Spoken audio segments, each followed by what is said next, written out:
Tükenmez bir şey olmaz ama.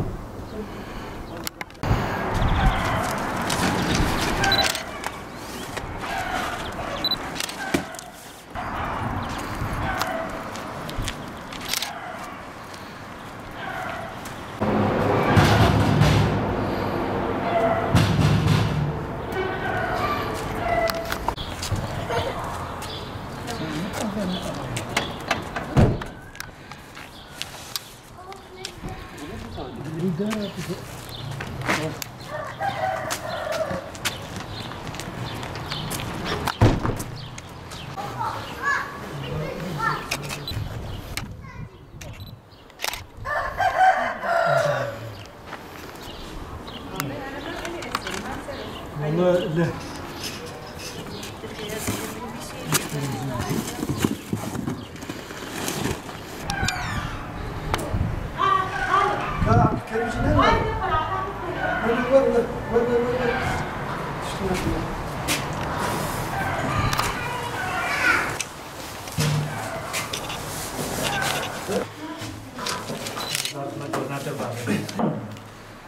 Mamnun çaylar mı?